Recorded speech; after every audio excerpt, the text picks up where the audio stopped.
So guys, in today's video, we will continue the chapter number 2, People as a Resource of class 9 of economics. I have made 4 parts of this chapter till now. If you haven't watched the parts, then watch them firstly. Links are in the description box. So now let's continue the chapter. In the last video, we have discussed the topic health, and in today's video, we will discuss the topic unemployment. So first of all, what is unemployment? Unemployment होती है बेरोजगारी, जब आपको जो job आप चाहते हो वो आपको ना मिले.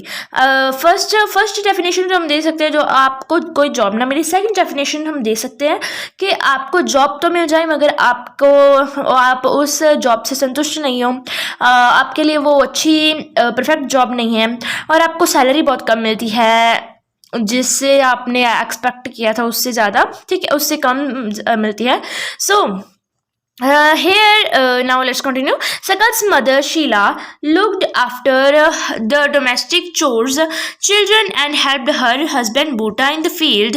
So guys, अभी ये सकल कौन है और शीला कौन है, बूटा कौन है? So guys, in second or third part we have read a story of two friends, Sakal and Vilas. So I'll try to explain the story in the short.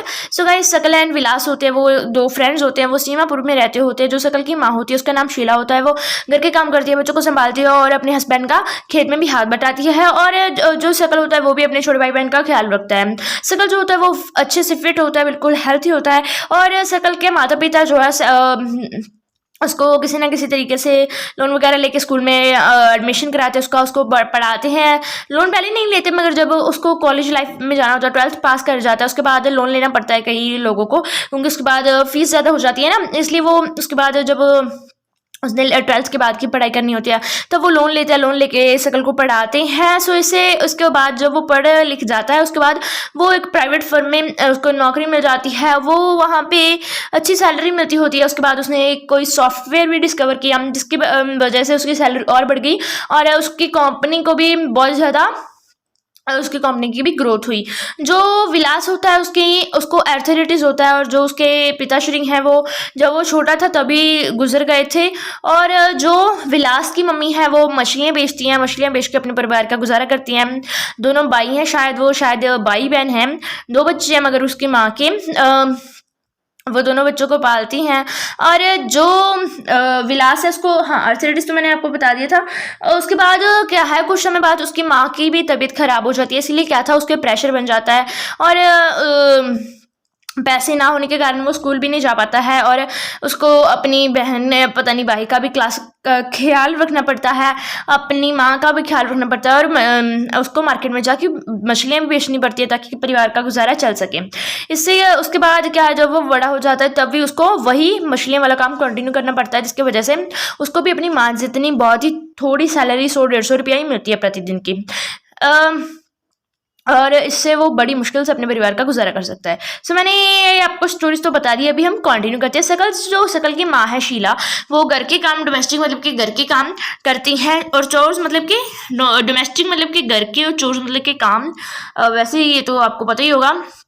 और बच्चों का ख्याल रखती हैं और अपने हस्बैंड का खेत में हाथ बटाती हैं, उसको हेल्प करती हैं. और जो सकल का भाई है जीतू और उसकी सिस्टर है सीतू, वो अपना टाइम कैसे स्पेंड करते हैं, इधर उधर खेलते रहते हैं, भागते रहते हैं, इधर उधर घूमते फिरते रहते हैं. सो क्या आप शीला को, जीतू को, सीतू को, इन सबको अनएम्प्लॉयड कह सकते हो? ठीक है, अगर नहीं कह सकते तो क्यों नहीं कह सकते? सो गाइस, इसका मैं छोटा सा आंसर, वैसे तो इसका आंसर आगे दिया ही होगा, मैं आपको बता देती हूँ कि हम नहीं कह सकते उनको अनएम्प्लॉयड, क्योंकि चलो आगे पढ़ लेते हैं. Unemployment is said to exist when people who are willing to work at the going weeks can not find jobs. So unemployment हम तब कहते हैं जब लोग चाहते हैं कि हम जॉब करना चाहते हैं, उनको जॉब वो फाइंड कर रहे हैं मगर उनको कोई जॉब नहीं मिलती है. और अगर मिल भी जाती है उनको गोइंग मतलब कि जो वेग्स, जो सैलरी वो चाहते हैं उस पर नहीं मिलती. ठीक है, बहुत कम सैलरी वाली मिलती है. ठीक है, मगर शीला के केस में क्या है, सबसे पहले हम शीला का केस पढ़ेंगे। Sheela is not interested in working outside her domestic domain. So जो उसका डोमेस्टिक एरिया है उसके बाहर वो काम नहीं करना चाहती, घर के काम नहीं करना चाहती है। और जीतू और सीतू भी बहुत छोटे हैं, इसलिए वो वर्कफोर्स पॉपुलेशन में नहीं गिने जा सकते, मतलब कि वो उनकी एज कम है। ठीक है, जो 15 से 59 ईयर्स के लोग होते हैं वही वर्कफोर्स पॉपुलेशन में गिने जाते हैं, वही काम करते होते हैं। ठीक है, ना ही उसके पहले वाले वर्कफोर्स पॉपुलेशन में गिने जाते हैं, वो अनएम्प्लॉयड नहीं गिने जाते, और ना ही 59 के बाद वाले। ठीक है, हाँ, नीदर जीतू, सीतू और Sheela can be counted as unemployed. ना ही जीतू, ना ही सीतू और ना ही शीला, हम उनको बेरोजगार नहीं कह सकते। और जो वर्कफोर्स पॉपुलेशन है मैंने आपको बता ही दिया, जो वर्कफोर्स पॉपुलेशन है उसमें 15 से 59 ईयर्स के लोग आते हैं, और वो भी वही लोग आते हैं जो चाहती हैं काम करना, जो चाहते ही नहीं उनको तो हम क्या ही कहेंगे। Sakal's brother and sister do not fall within this age group, so they can not be called unemployed. So 15 साल से वो छोटे हैं, और इसीलिए वो जो शकल के भाई बहन है वो अनएम्प्लॉयड हम उनको नहीं कह सकते, उनके भाई उसके शकल के भाई बहन को। ठीक है, Sakal's mother Sheela works for the family, she is not willing to work outside her domestic domain for payment.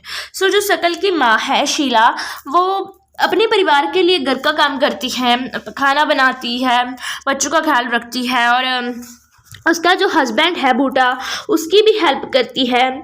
और वो अपने घर के काम के अलावा बाहर नहीं काम करना चाहती, वो पेमेंट पर नहीं काम करना चाहती, मतलब कि कुछ सैलरी नहीं चाहिए, वो सैलरी वाली जॉब, इसीलिए हम उसको भी अनएम्प्लॉयड नहीं कह सकते।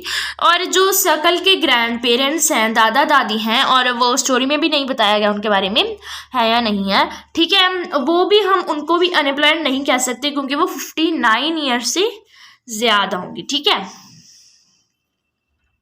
Now in case of India we have unemployment in rural and urban areas. India में क्या है, हमारे पास बेरोजगारी कहाँ है, रूरल एरियाज में भी है और अर्बन एरियाज में भी, मतलब कि शहरी और पेंडू दोनों इलाकों में है। However, the nature of unemployment differs in rural and urban areas. मगर जो रूरल एरियाज़ में अनएम्प्लॉयमेंट है वो कुछ अलग तरीके की है, और जो अर्बन एरियाज़ की अर्बन एरियाज़ में अनएम्प्लॉयमेंट वो कुछ अलग तरीके की है। सो अब हम पढ़ते हैं कि रूरल एरियाज़ में कैसी अनएम्प्लॉयमेंट है और अर्बन एरियाज़ में कैसी अनएम्प्लॉयमेंट है। In case of rural areas there is seasonal and disguised unemployment, जिसके बारे में हम आगे पढ़ेंगे कि ये सीजनल अनएम्प्लॉयमेंट क्या होता है और डिस्क्यूज्ड अनएम्प्लॉयमेंट क्या होता है। ठीक है, रूरल एरियाज में ज़्यादातर सीजनल और डिस्क्यूज्ड अनएम्प्लॉयमेंट होती है, और अर्बन एरियाज में क्या होती है, एजुकेटेड अनएम्प्लॉयमेंट, मतलब जो लोग एजुकेटेड हैं, जिनको जॉब चाहिए उनको जॉब्स नहीं मिलती हैं, वो स्किलफुल लेबर्स हैं। ठीक है, सीजनल सबसे पहले हम सीजनल अनएम्प्लॉयमेंट के बारे में पढ़ेंगे। Seasonal unemployment happens when people are not able to find jobs during some months of the years. So seasonal unemployment हम तब कहते हैं जब लोग साल के कुछ महीने में लोगों को काम नहीं मिलता। ठीक है, साल के कुछ महीनों में मिलता है और कुछ महीनों में नहीं मिलता। ठीक है, कब कब मिलता है और कब कब नहीं मिलता वो हम आगे पढ़ लेते हैं। People dependent upon agriculture usually face such kind of problem, और जो लोग खेतों में काम करते हैं ज़्यादातर उन लोगों को ऐसी प्रॉब्लम होती है। There are certain busy seasons when sowing, harvesting, weeding and threshing is done. और क्योंकि ना गाँव में क्या है, खेती में क्या है, कुछ सीजन ही बिजी होते हैं जिसमें ज़्यादा लेबर की ज़रूरत होती है, और तभी उन लोगों को तभी वो लोग एम्प्लॉय हो जाते हैं। जब वो सीज़न ख़त्म हो जाता है, जैसे कि हमने बीज बोने हैं, तब ज़्यादा लेबर की ज़रूरत होगी, तब वो बिजी सीज़न होगा। जब बीज बोएगा उसके बाद खाली सिर्फ जोतना होगा, सॉरी इरिगेशन करना होगा ना, उसके लिए कोई लेबर की ज़रूरत नहीं है, उसके लिए जो लेबर हमने हायर किया था उसको निकाल दिया जाता है, और वो क्या हो जाता है, अनएम्प्लॉय हो जाता है। और हार्वेस्टिंग मतलब कि जब फसल को काटा जाता है तब भी उनको एम्प्लॉयमेंट मिल जाती है, एम्प्लॉय हो जाते हैं लोग। और उसके बाद जब हार्वेस्टिंग हो गई, वीडिंग हो गई, जब हार्वेस्टिंग, वीडिंग, थ्रेशिंग सब हो गया, ठीक है, उसके बाद जो भी टाइम होगा उसमें वो अनएम्प्लॉय हो जाएंगे। कुछ सीजन में उनको जॉब मिल जाती है और कुछ में चली जाती है उनकी job. Certain months do not provide much work to the people dependent on agriculture, और इसीलिए ये कुछ महीनों में जो लोग एग्रीकल्चर पे डिपेंड है उसको उन लोगों को कुछ महीनों में जॉब नहीं मिलती, ठीक है, इनको इतना काम नहीं मिलता, ठीक है। इन केस ऑफ डिसगस्ड अनएम्प्लॉयमेंट, जैसे हमने पहले सीजनल अनएम्प्लॉयमेंट के बारे में पढ़ा, अब हम डिसगस्ड अनएम्प्लॉयमेंट के बारे में पढ़ेंगे।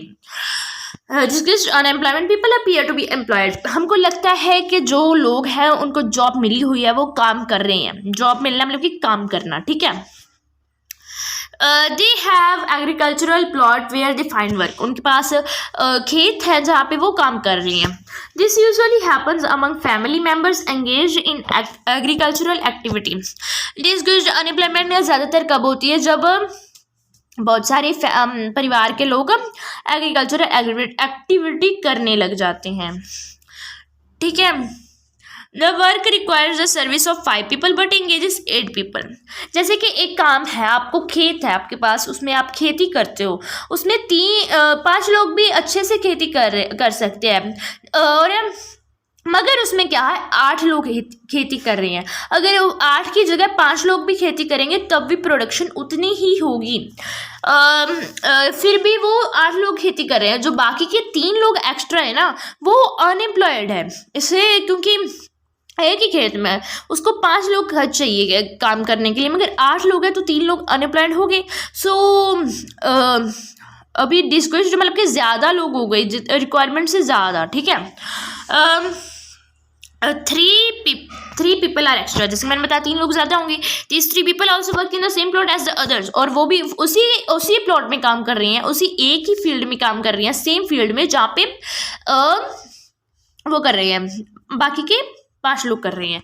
The contribution made by the 3 extra people does not add to the contribution made by the 5 people। So और जो 3 लोग एक्स्ट्रा काम कर रहे हैं उससे क्या होगा, जो 5 जब फिर से समझाती हूँ, जब 5 लोग काम करेंगे तब भी उतना ही प्रोडक्शन होगा, और जब 3 लोग और ज़्यादा हो जाएंगे तब प्रोडक्शन ज़्यादा नहीं हो जाएगा, प्रोडक्शन सेम ही रहने वाला है, ठीक है।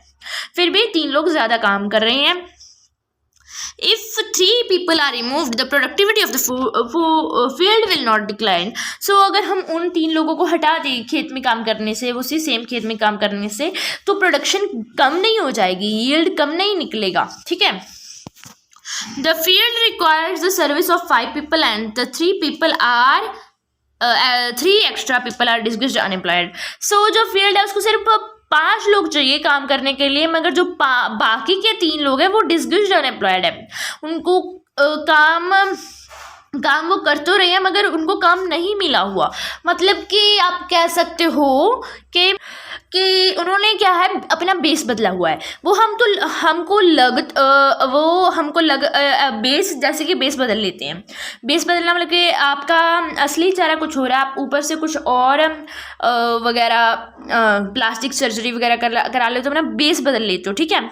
आप कोई नकली चेहरा लगवा लेते हो, वो क्या होगा, हमारे बेस बदल लिया। अभी वो असल में क्या है, वो अनएम्प्लॉयड है, उनको काम नहीं मिला हुआ, वो बेरोज़गार हैं, मगर हमको लगता है कि वो एम्प्लॉयड है, उनको काम मिला हुआ है, वो उनको रोज़गार मिला हुआ है, मगर नहीं मिला हुआ असल में। आई होप कि आपको समझ आ गया होगा। In case of urban areas, educated unemployment has become a common phenomenon. So urban areas में क्या है, जो एजुकेटेड अनएम्प्लॉयमेंट है वो कॉमन हो गई है, ठीक है। मतलब कि ज़्यादातर लोग एजुकेटेड हैं मगर उनको जॉब नहीं मिली हुई। Many youth with matriculation, graduation and post graduation degrees are not able to find job.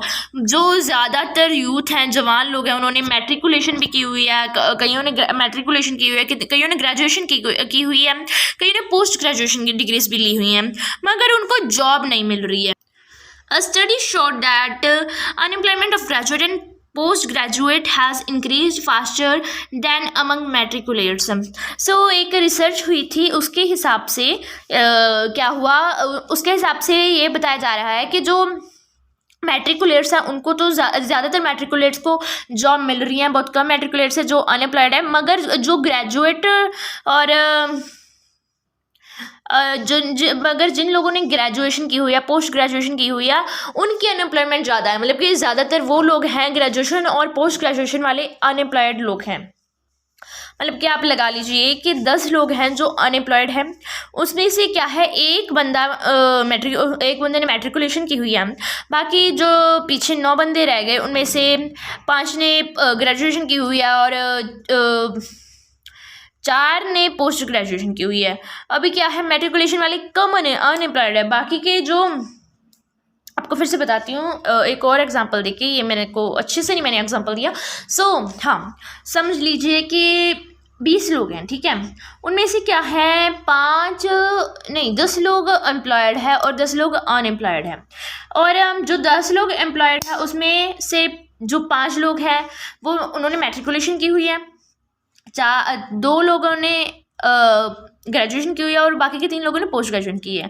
और जो अनएम्प्लॉयड है उसमें से एक बंदा क्या है मैट्रिकुलेशन वाला है और 4 बंदे ग्रेजुएशन वाले हैं और 5 बंदे पोस्ट ग्रेजुएशन वाले हैं। अब क्या है, मैट्रिकुलेशन वाले जो लोग हैं उन वो ज़्यादातर जो लोग हैं मैट्रिकुलेशन वाले उनको जॉब मिली हुई है, मगर जो ग्रेजुएशन और पोस्ट ग्रेजुएशन वाले ज़्यादा लोग हैं उनको जॉब नहीं मिली हुई है। ठीक है, आई होप कि आपको समझ आ गया होगा। So, a paradoxical manpower situation is witnessed as surplus of manpower in certain categories coexist with shortage of manpower in others. So, paradoxical यहाँ पे एक वर्ड आया है पैराडॉक्सिकल। इसका मतलब क्या होता है कि ऑपोजिट होना। कि आप क्या, मैं आपको सेंटेंस का एग्जांपल भी दे देती हूँ। एक सेंटेंस बताती हूँ मैं, आप ध्यान से सुनना। If I know one thing it means I know nothing. मतलब कि अगर मेरे को एक चीज़ पता है इसका मतलब मेरे को कुछ भी नहीं पता, सिर्फ मेरे को एक चीज़ पता है, बाकी को मेरे को कुछ नहीं पता, इसका मतलब वो कुछ नहीं के बराबर हो गया। अभी आपको समझ नहीं आया ना, हम कंफ्यूज हो जाते हैं पैराडॉक्सिकल में। दो ऑपोजिट वर्ड्स, वन थिंग आपको एक चीज़ पता है मगर आपको फिर भी कुछ नहीं पता है। अभी आप थोड़ा सा कंफ्यूजिंग है ना। पैराडॉक्सिकल का मतलब यही होता है, दो ऑपोजिट वर्ड्स यूज किए होते हैं जो कि आपको कंफ्यूज कर देते हैं, या फिर दो ऑपोजिट सिचुएशंस होती हैं जो आपको कंफ्यूज कर देती हैं। सो अच्छे से आगे मैं यहाँ पे भी हमको बताया गया है बुक में, तो हम पढ़ते हैं आगे। कहाँ थे हम? हाँ, a paradoxical manpower situation is witnessed as surplus manpower in certain categories coexist with shortage of man power in others. Paradoxical मतलब कि confusing because of opposite situations. ठीक है, एक paradoxical manpower situation witness ढूंढी गई है, मतलब कि उसका ध्यान दिया गया है उस पर। विटनेस तो आपको मतलब पता ही होगा ना, उसको आप that you can say it is observed. ठीक है, आप कह सकते हो वो ऑब्जर्व की गई है। ठीक है, एक पैराडॉक्सिकल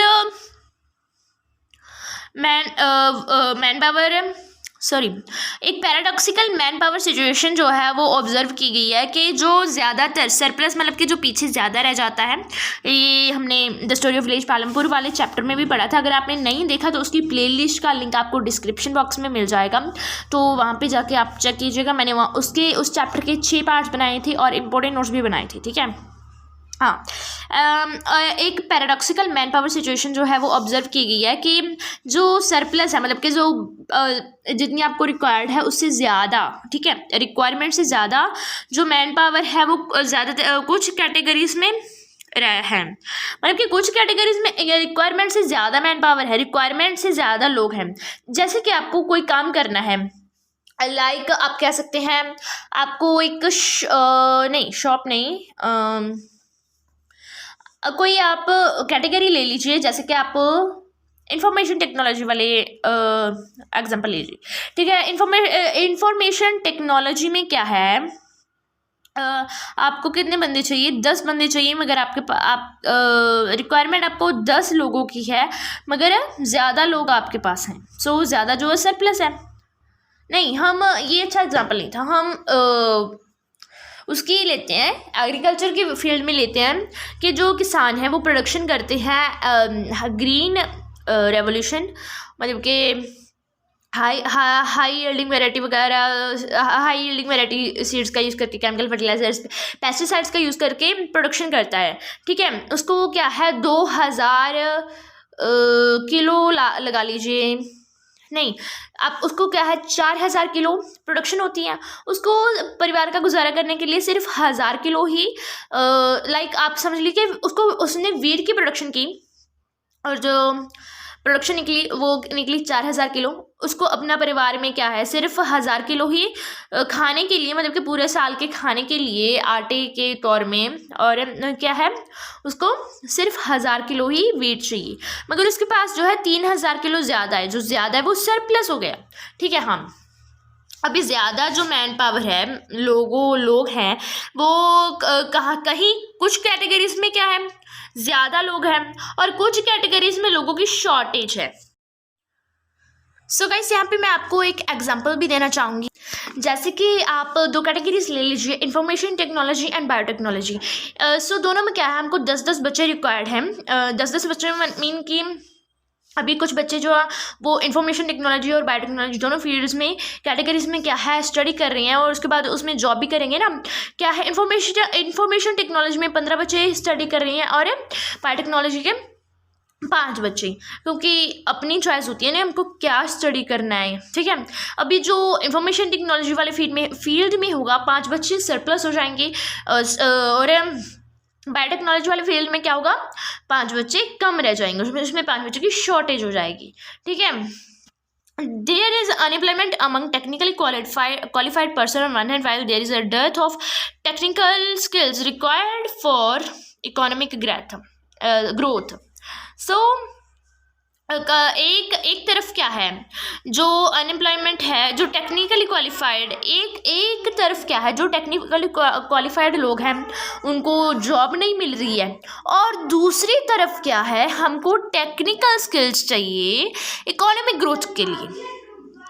एक तरफ तो जो टेक्निकल स्किल्स है जिनके पास, जो लोग टेक्निकली क्वालिफाइड हैं उनको जॉब नहीं मिल रही, और दूसरी तरफ जो है हमको इकोनॉमिक को ग्रो करने के लिए कंट्री की टेक्निकल स्किल्स चाहिए। ठीक है, उनको जो लोग अनएम्प्लॉयड उनको जो जॉब्स दे दो ना। Now unemployment leads to wastage of man power resource, people who are an asset for the economy turn into a liability. और बेरोजगारी के कारण जो मैन पावर है, हमारे पास एक रिसोर्स है, मैन पावर एक रिसोर्स होता है। ठीक है, उसकी वेस्ट हो जाता है, वो उसकी वेस्टेज होती है, वो वेस्ट हो जाता है, और जो पीपल है हमारे लिए वरदान होने चाहिए वो हाँ, people who are an asset for the economic turn, जो लोग हमारे लिए वरदान होने चाहिए थे वो हमारे लिए श्राप बन के रह जाते हैं। There is a feeling of hopelessness and despair among the youth.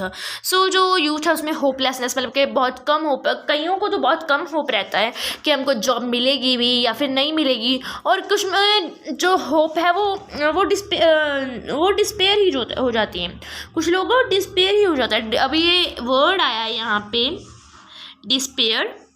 So guys, इसका मतलब होता है कंप्लीट लैक ऑफ होप, मतलब कि कुछ में तो कुछ ना कुछ होप होता है, कुछ लोगों में, जैसे कि यहाँ पे बताया होपलेसनेस, मतलब कि कुछ होप कम होता है मगर कुछ ना कुछ तो कहीं ना कहीं होता ही है, मगर कुछ लोगों में बिल्कुल डिस्पेयर हो जाता है, मतलब कि कंप्लीट लैक हो जाता है, बिल्कुल ही उनमें होप नहीं रहता कि हमको जॉब मिलेगी भी या नहीं मिलेगी। ठीक है, people do not have enough money to support their family, और अगर उनको जॉब नहीं मिलती तो उनके पास ज़्यादा पैसा नहीं होता ताकि वो अपनी परिवार का गुजारा कर सके। Inability of educated people who are willing to work to find gainful employment implies a great social waste. और जो पढ़े लिखे लोग होते हैं वो जो काम करने के जिनमें काम करने की चाहत होती है, जो लोग काम करना चाहते होते हैं उनको काम मिलता ही नहीं, तो उसमें क्या है जो वेस्टेज होती है, मैन पावर की वेस्टेज होती है, और इससे क्या है सोसाइटी की भी वेस्टेज होगी ना।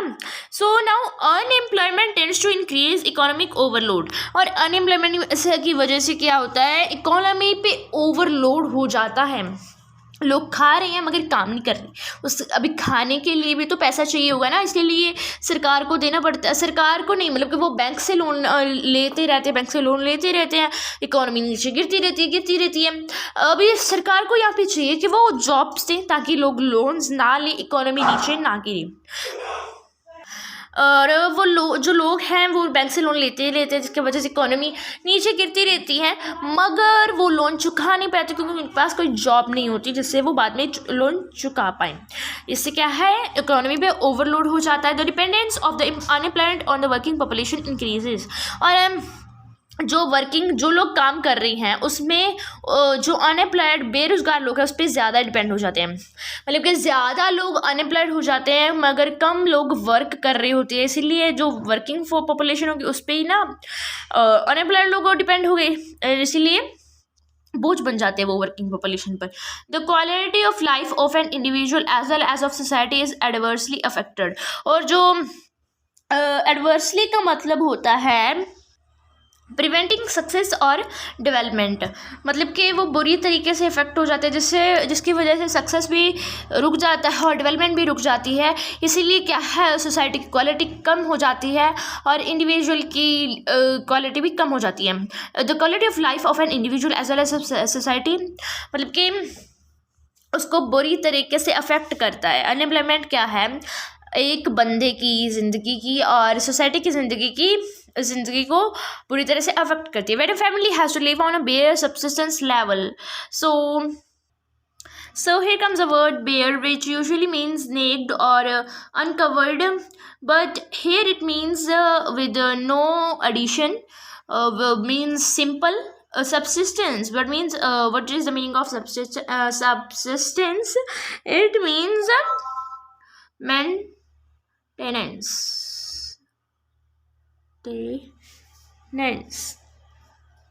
Sorry guys for writing. क्या है, और जब फैमिली को और अनएम्प्लॉयमेंट की वजह से क्या है, फैमिली को बहुत ही उनका मेंटेनेंस, मतलब कि बड़ी मुश्किल से उनका गुजारा हो पाता है। और इसी वजह से क्या है, there is a general decline in its health status and rising withdrawal from school system. So जब फैमिली का गुजारा ही बड़ी मुश्किल से, दाना पानी ही बड़ी मुश्किल से चल पाएगा, तब वो अगर वो कोई भी बीमार हो गया तो वो हॉस्पिटल में कैसे जा पाएंगे, अपना इलाज कैसे करवा पाएंगे, इसलिए उनका हेल्थ स्टेटस भी बिगड़ता है। और वो बच्चों की फीस कैसे भर पाएंगे, इसलिए वो ज़्यादातर बच्चों को अपने बच्चों को स्कूल से निकलवा लेते हैं, उनको स्कूल से हटा देते हैं, ठीक है। Hence unemployment has detrimental impact on the overall growth of an economy. और ये सब कारणों की वजह से क्या है, बहुत ही बुरा इम्पैक्ट पड़ता है इकोनॉमिक पर और कंट्री की ग्रोथ पर। Increase in unemployment is an indicator of a depressed economy. So अगर unemployment, so what the depressed means here, depressed means suffering from damaging effect, मतलब कि वो बिल्कुल ही डैमेज होने पर हो जाती है। जो अगर बेरोजगारी बढ़ती जाएगी तो जो इकोनॉमी होगी कंट्री का वो बिल्कुल ही डैमेज होने पर हो जाएगी, तुल जाएगी। सो इसका क्या है, अनएम्प्लॉयमेंट का क्या है, इकोनॉमी पर बहुत ही बुरा और बड़ा इम्पेक्ट पड़ता है। और अगर बढ़ती जाएगी और अगर अनएम्प्लॉयमेंट बढ़ती जाएगी तो उससे हमको इंडिकेट हो जाएगा एक वो इंक्रीजिंग बढ़ती हुई बेरोज़गारी जो है वो एक अच्छा एग्जाम्पल है, अच्छा इंडिकेटर है डिप्रेस्ड इकोनॉमी का। It also wastes the resource, और जो ये अनएम्प्लॉयमेंट है वो मैन पावर के रिसोर्स को भी वेस्ट करती है, which could have been gainfully employed. अगर वो अच्छे से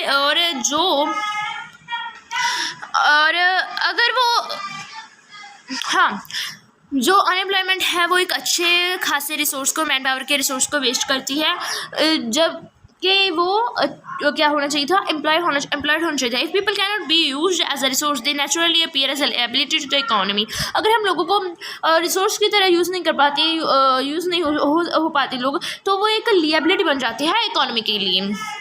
in case case of India statistically the unemployment rate is low.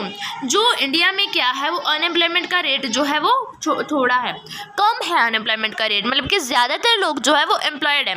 मगर अभी दिक्कत कहाँ आ रही है गाइस, हमको ये जानना है। दिक्कत हम आगे पढ़ते हैं। A large number of people represented with low income and productivity are counted as employed. मतलब कि ज़्यादातर लोग जो है वो एम्प्लॉयड तो है, मगर जो ज़्यादातर लोग हैं वो उनकी जो इनकम है वो बहुत थोड़ी है, मगर जो प्रोडक्टिविटी होती है वो गिने तो एम्प्लॉयड में जाते हैं, जॉब तो करते हैं, मगर उनकी इनकम जो है वो बहुत ही लो है। ठीक है, यहाँ पे दिक्कत आ रही है कि इतना गरीब क्यों है India. They appear to work throughout the year but in terms of their potential and income it is not adequate for them. हमको वो सारा साल बड़ी मेहनत करते हैं, वो सारा साल काम करते हैं, मगर जब बात आती है उनके पोटेंशियल की कि वो कैसे गुजारा करते हैं, कितनी उनकी इनकम है, तो वो अच्छा नहीं है उनके लिए, एडुकेट नहीं है। एडुकेट मतलब कि सफिशिएंट। एडुकेट यहाँ पे एक वर्ड आया है एडिक्वेट, इसका मतलब होता है sufficient.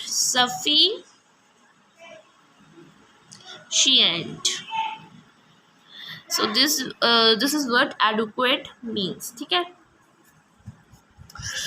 the work that they are pursuing seems forced upon them। और जो वो काम करते हैं वो ऐसा लगता है कि वो कोई फोर्स कर रहा है उनको वो काम करने के लिए।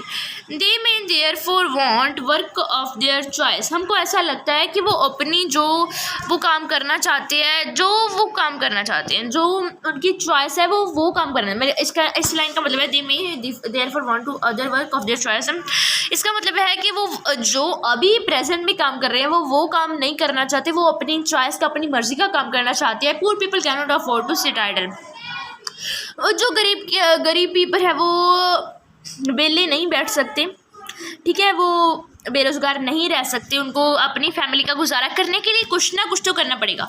दे tend to engage in any activity irrespective of its earning potential. वो कोई भी काम करने लग जाते हैं, चाहे वो उनके लिए एडिक्वेट हो या फिर नहीं हो, जो उनकी इनकम हो, अच्छे से उनका गुजारा चल पा रहा हो या फिर नहीं हो, मगर वो वेले बैठ जाएंगे तो वो तो बिल्कुल ही वो हो जाएगा ना। उनको जितनी अभी सैलरी लो इनकम वाली जॉब करके सैलरी मिलेगी उतनी भी नहीं मिलेगी अगर वो वेले बैठ जाएंगे। इसीलिए उनको कोई ना कोई काम करते हैं। ठीक है, their earning keeps them on a bare subsistence level. और उनकी अर्निंग जो है उनको उनका गुजारा करने देती है, उनकी अर्निंग की वजह से उनका गुजारा होता रहता है। उनको बड़ी मुश्किल से अपना जीवन जो है वो गुजारना पड़ता है। यहाँ पे एक हमको पिक्चर दी हुई है, it's the picture of a cobbler. नीचे लिखा हुआ है can you remember how much you paid when you asked him to mend your shoes। यहाँ पे लिखा हुआ है कि हिम का मतलब यहाँ पे एक पिक्चर दी हुई है, उसमें क्या है, कॉबलर की पिक्चर है। वो ये कहना चाहते हैं कि आप याद कर सकते हो कि जब आप इनसे अपने जूते बनवाते हो, साफ़ कराते हो या फिर ठीक कराते हो, तो आप उनको कितने पैसे देते हो उनकी जॉब के लिए, उनके काम के लिए। Moreover the employment structure is characterised by self employment in the primary sector. जो प्राइमरी सेक्टर में लोग हैं वो ज़्यादातर क्या होते हैं, सेल्फ एम्प्लॉयड होते हैं। Primary sector, secondary sector and tertiary sector के बारे में हमने पार्ट 1 या फिर पार्ट 2 में पढ़ा था। आई थिंक सो दैट हमने पार्ट 2 में ही पढ़ा था। ठीक है, जो ज़्यादातर प्राइमरी सेक्टर में कौन कौन सी एक्टिविटीज़ आती हैं? प्राइमरी सेक्टर में आती हैं agriculture, forestry, animal husbandry, fishing, poultry farming, mining, quarrying, ये सब एक्टिविटीज़ जो है वो प्राइमरी सेक्टर में आती हैं। जो प्राइमरी सेक्टर में लोग काम करते हैं वो ज़्यादातर क्या होते हैं, सेल्फ एम्प्लॉयड होते हैं, वो अपना बिजनेस होता है उनका। ठीक है, the whole family contributes in the field even though everybody is really needed, even though not everybody is really needed. जो सारा परिवार है वो खेत में काम करता है, मगर इतने लोगों की जितने लोग काम करते हैं वो उनकी ज़रूरत भी नहीं होती, जैसे कि हमने डिस्क्रिप्शन एम्प्लॉयमेंट में पढ़ा था। There is description employment in the agriculture sorry discussed unemployment में पढ़ा था। सो इसीलिए जो जब सारे लोग फैमिली के काम करते हैं एक ही फील्ड में और इतनों की ज़रूरत भी नहीं होती, तो वहाँ पे क्या होती है, डिस्कस्ड अनएम्प्लॉयमेंट हो जाती है एग्रीकल्चर सेक्टर में। But the entire family shares what has been produced. अब सारी फैमिली काम भी शेयर करती है, ठीक है, सारी फैमिली एक ही खेत में काम भी करती है, और फिर जो प्रोडक्शन होती है वो भी सारी फैमिली क्या करती है, शेयर करती है। This concept of sharing of work in the field and the produce raised reduces the hardship of unemployment in the rural sector। अभी ये जो प्रोसीजर है कि वो शेयर करके काम करते हैं, शेयर करके क्या है वो जो भी प्रोडक्शन होती है वो शेयर करते हैं, ठीक है। इससे क्या है, रूरल सेक्टर में अनएम्प्लॉयमेंट जो है वो कम हो जाती है। But this does not reduce the poverty of family. Gradually, surplus labor from every household tends to migrate from the village in search of jobs। अभी ये जो यहाँ से लेके यहाँ तक है, एक मिनट, हाँ, ये वाले यहाँ से लेके यहाँ तक मैं अच्छे से आपको समझा देती हूँ कि यहाँ पे इतने में क्या बताया गया है। इतने में बताया गया कि जो सारा परिवार है वो एक ही खेत में काम करता है, जबकि सारे परिवार की ज़रूरत भी नहीं होती। सो इसलिए वहाँ पे क्या होती है, डिस्कस्ड अनएम्प्लॉयमेंट होती है, जिसके बारे में हमने पहले ही पढ़ा था। मगर जो प्रोडक्शन होती है वो भी सारी फैमिली शेयर करती है, और इसीलिए क्या होता है शेयरिंग से क्या होता है, अनएम्प्लॉयमेंट कम हो जाती है रूरल एरियाज़ में, पेंडू इलाकों में। मगर जो है इससे क्या है, अपने परिवार का वो गुजारा नहीं कर पाते। अगर वो दाल रोटी का खर्चा भी कर लेते हैं, फिर भी वो डॉक्टर, अगर कोई बीमार हो जाए तो उनको डॉक्टर के पास ऑपरेशन वगैरह कराने के लिए पैसे नहीं रहते, या फिर अपने बच्चों को पढ़ाने के लिए पैसे नहीं रहते। इसलिए किसी ना किसी को फैमिली में से बाहर किसी सिटी में माइग्रेट करना पड़ता है काम ढूंढने के लिए, in search of job. Let us discuss about the employment scenario in the three sectors mentioned earlier। सो अभी हम सारे सेक्टर जो प्राइमरी, सेकेंडरी और टर्शियरी, जिनके बारे में हमने सेकेंड पार्ट में पढ़ा था, उन सब में किसमें कैसी एम्प्लॉयमेंट होती है वो हम देखते हैं, ठीक है। Agriculture is the most labour observing sector of the economy. सबसे ज़्यादा लेबर कहाँ पे यूज़ होता है, ऑब्जर्व होता है, कौन सी एक्टिविटी को सबसे ज़्यादा लेबर चाहिए होता है, एग्रीकल्चर को सबसे ज़्यादा लेबर चाहिए होता है। In recent years there has been a decline in the dependence of population on agriculture partly because of description unemployment discussed early. So अभी के कुछ सालों में क्या है, पहले क्या होता था, सारा परिवार ही खेत में काम करता होता था, इसलिए डिस्क्रिप्शन अनएम्प्लॉयमेंट होती थी। मगर अभी के कुछ सालों में क्या है, लोग बाहर सिटीज़ में माइग्रेट करने लगे हैं काम ढूंढने के लिए। इसीलिए जो पॉपुलेशन है जो खेतों में काम करती है वो रिड्यूस हो गया, मतलब कि पहले से कम लोग अभी खेत में काम करने लगे हैं, और डिस्क्रिप्शन अनएम्प्लॉयमेंट जो है वो कम हो गई। Some of the surplus labor in agriculture has sorry guys, now we were on this line. Some of the surplus labor in agriculture has moved to the secondary और the tertiary sector। और इसीलिए क्या है जो अभी जैसे कि हमने पढ़ा कि जो पॉपुलेशन है जो पहले एग्रीकल्चर खेत में काम करती थी वो रिड्यूस हो गई है, अभी कम लोग खेत में काम करने लगे हैं, और इसीलिए अभी जो लोग खेत में काम करने से जिन्होंने खेत में काम करना छोड़ दिया है वो क्या करते हैं, वो शहरों में वो क्या करते हैं, या तो सेकेंडरी सेक्टर में काम करने लग जाते हैं या फिर टर्शियरी सेक्टर में। अभी सेकेंडरी सेक्टर में कौन सी एक्टिविटी आती है, मैन्युफैक्चरिंग, और टर्शियरी सेक्टर में कौन सी एक्टिविटीज़ आती है, जो सब हमने ये सब सेकेंड पार्ट में पढ़ा था वो मैं आपको थोड़ा बहुत बता रही हूँ। टर्शियरी सेक्टर में आती है trade, transport, communication, banking, education, health, tourism, services, insurance, etcetera वगैरह, ये सब एक्टिविटीज़ आती है, ठीक है। एक्सेट्रा वगैरह की हो गया, ठीक है, एक्सेट्रा ये सब एक्टिविटीज़ आती है। In the secondary sector small scale manufacturing is the most labour observing. अभी जो है प्राइमरी सेक्टर में सभी प्राइमरी, सेकेंडरी, टर्शियरी तीनों में से देखा जाए सबसे ज़्यादा लेबर चाहिए होता है हमको एग्रीकल्चर में। अभी अगर हम सिर्फ सेकेंडरी सेक्टर में देखें तो हमको क्या है, स्मॉल स्केल मैन्युफैक्चरिंग में सबसे ज़्यादा लेबर चाहिए, ठीक है। In case of the tertiary sector, various new services are now appearing like biotechnology, information technology and so on. और tertiary sector में क्या है, और भी नई नई एक्टिविटीज़ आ रही हैं, सर्विसेज आ रही हैं जैसे कि बायोटेक्नोलॉजी, इंफॉर्मेशन टेक्नोलॉजी वगैरह. इसमें भी क्या है, लोग काम करने लगे हैं. इससे भी थोड़ी बहुत अनएम्प्लॉयमेंट जो है रिड्यूस हो रही है. Let us read a story to know how people could become an asset for the economy of a village. अभी हम एक स्टोरी पढ़ते हैं कि लोग जो हैं वो एक गांव की इकोनॉमी के लिए एक वरदान या फिर बहुत ही वैल्यूएबल चीज़ कैसे बन सकते हैं. ठीक है. It's a story of a village as given in the topic. ठीक है. हाँ, now let's see the story. What's written in the story? There was a village inhabited by several families. एक गांव था जिसमें बहुत सारे परिवार रहते थे. Each family produced enough to feed its member. और हर फैमिली इतना तो प्रोडक्शन कर लेती थी कि वो अपने परिवार को फीड कर सके, खाना खिला सके. मतलब कि सिर्फ खाना खिलाना है जितना पैसा तो वो कमा ही लेती थी हर फैमिली, रोज़ खाना खिलाना जितना. मगर जो बाकी नीड्स है, जैसे कि each family met its needs by the member making their own clothes and teaching their own children. वो कैसे पूरी करती थी बाकी नीड्स.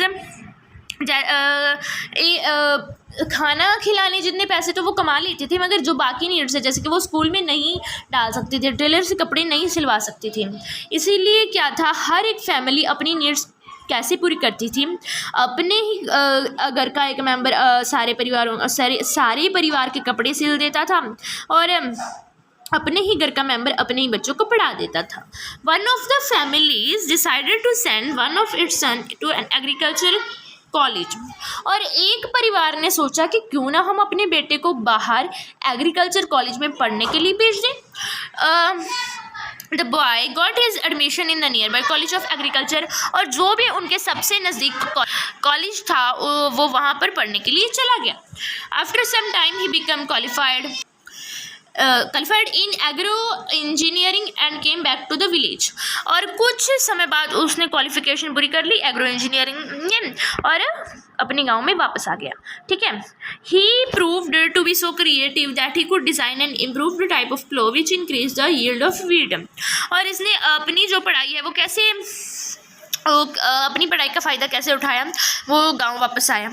उसने एक ऐसा प्लो बनाया. प्लो का मतलब, प्लो तो आपको पता होगा ना, वो एक टूल सा होता है.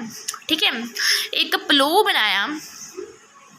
सो गाइस, जो लोग शहर में रहते हैं जिसको एग्रीकल्चर के बारे में नहीं पता, फिर भी थोड़ा बहुत तो पता ही होगा. प्लो जो खेत जोतने में काम आता है उसको प्लो कहते हैं. ठीक है. ठीक है. सो गाइस, मैंने आपको दिखाने के लिए यहाँ पे गूगल पे सर्च कर लिया है. प्लो, हाँ, वैसे तो मेरे को पता ही है. प्लो दो तरह का होता है. एक तो होता है ये वाला प्लो. इसको हमारे यहाँ तवियाँ कहते हैं, तवियाँ. ठीक है. इसके ये गोल गोल होते हैं. और एक और तरह का प्लो होता है, वो भी मैं आपको दिखाती हूँ. सो सिंपली प्लो जो है वो हल को कहते हैं. और एक ऐसा प्लो तो हमारे यहाँ नहीं होता. हाँ, ऐसा वाला प्लो होता है. और इस प्लो को हमारे यहाँ कहते हैं हल. इसको हल कहते हैं. और दूसरा वाला जो था गोल गोल वाला, उसको तवियाँ कहते हैं. और पुराने ज़माने में जो हल से खेती होती थी वो कुछ ऐसा होता था. ठीक है. वो वाला प्लो ऐसा होता था कुछ. बलदों से खेती की जाती थी ना, तब ऐसे पीछे प्लो लगाया जाता था उनके. सो गाइस आई होप कि जो लोग शहर में रहते होंगे और जिनको प्लो के बारे में नहीं पता होगा उनको भी पता चल गया होगा. हाँ, उसने एक ऐसा हल बनाया जिसने वीट का यील्ड जो है वो बढ़ा दिया. मतलब कि जो जाड़ निकलता था, जो प्रोडक्शन निकलती थी, वो बढ़ गई. Thus a new job of agri engineer was created and filled in the village. और इससे क्या है, उसको नई विलेज मिल गई. वो नई चीज़ें बनाने लगा जिससे प्रोडक्शन जो है वो यील्ड जो है बढ़ सके. The family in the village sold the surplus in a nearby neighboring village. और जो वो फैमिली थी, वो गांव की फैमिली थी, जो भी अभी उनको क्या था, ज़्यादा प्रोडक्शन होने लगी तो उनको सरप्लस बचने लगा, ज़्यादा वीट वगैरह बचने लगा. सरप्लस का मतलब मैंने आपको इसी वीडियो में पहले ही बताया था. सो वो क्या था, उसको नज़दीक नज़दीक के उनके एक विलेज थी उसमें बेच आते थे। They earned good profit which they shared among themselves. So वो उनको अच्छा प्रॉफिट होता था, अच्छा फ़ायदा होता था। Inspired by this success all families after some time held a meeting in the village. और इस सक्सेस की वजह से जो सारी फैमिलीज थी उन्होंने मिलके एक मीटिंग बुलाई, एक पंचायत भी कह सकते हो अगर ठीक है, मीटिंग बुलाई विलेज में ही। They all wanted to have a better future for their children do. वो सब चाहते थे कि उनके बच्चों का एक अच्छा भविष्य हो। They requested the panchayat to open a school in the village. उन्होंने गवर्नमेंट, जो विलेज की गवर्नमेंट होती है, जो पंचायत होती है, उसके सामने रिक्वेस्ट की कि वो प्लीज़ एक स्कूल खोले विलेज में। They assured the panchayat that they would all send their children to school. और उन्होंने पंचायत से वादा भी किया कि वो सब अपने बच्चों को स्कूल में पढ़ने के लिए भेजेंगे, इसलिए उनका स्कूल चलता रहेगा। The panchayat with the help of government open the school. और पंचायत ने, जो स्टेट गवर्नमेंट थी उसकी हेल्प से, या फिर जो भी उस ये की गवर्नमेंट, ब्लॉक गवर्नमेंट थी, ठीक है, उसकी मदद से क्या है, एक स्कूल खोल दिया। Teacher was recruited from near by town. और टीचर कहाँ से आए, एक ही टीचर लगाया गया था फ़िलहाल तो, और एक टीचर आती थी या फिर आते थे नज़दीक वाला एक छोटा सा शहर था उससे। All the children of this village started going to school. और जो सारे बच्चे थे गांव के वो उन्होंने स्कूल जाना शुरू कर दिया। After some time one of the families gave training to his daughter in tailoring. और कुछ समय बाद एक फैमिली ने अपनी बच्ची को, लड़के को टेलरिंग में क्या किया, ट्रेनिंग दी, ठीक है, मतलब कि उसको सिलाई सिखाई। She started stitching clothes for all the families of the village, for everyone now wanted to buy and wear well-tailored clothes. पहले जो था अच्छे से जब खुद पे सेल्फ डिपेंडेंट थी फैमिलीज, अपनी नीड्स को खुद से, हमने यहाँ पे पढ़ा था, खुद से वो फुलफिल करती थी, ठीक है। तो वो अपने आप से जब कपड़े बनवाते थे, वो उनके कपड़े इतने अच्छे नहीं होते, सुंदर नहीं होते थे, मगर अभी वो अच्छे से सुंदर अच्छे से स्टिच किए हुए, सिले हुए कपड़े पहनने लगे। और सारे विलेज को ये अच्छे उसके सिले हुए कपड़े अच्छे से सोहने लगने लगे, अच्छे लगने लगे, सुंदर लगने लगे। इसलिए सभी उससे कपड़े खरीद कर पहनना चाहते थे, ठीक है। और पहनने भी लगे, ठीक है। दस another job that of a tailor was created. पहले क्या थी, एक एग्रो इंजीनियर की जॉब मिल गई थी एक लड़के को, जब अब एक फैमिली ने अपने लड़के को बाहर एग्रीकल्चर कॉलेज में एडमिशन करवाया था।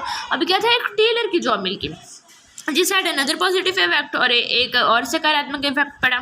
The time of the farmers in going far for buying clothes was saved. पहले क्या था, कुछ तो अपनी नीड्स खुद फुलफिल करते थे, मतलब कि अपने कपड़े घर में खुद वो करते थे, स्टिच करते थे, मगर कुछ दूर जाते थे, काफ़ी दूर जाते थे कपड़े खरीदने के लिए। As the farmer spend more time in the field, और उससे उनका टाइम बचने लगा और वो ज़्यादा टाइम अपने खेत को देने लगे।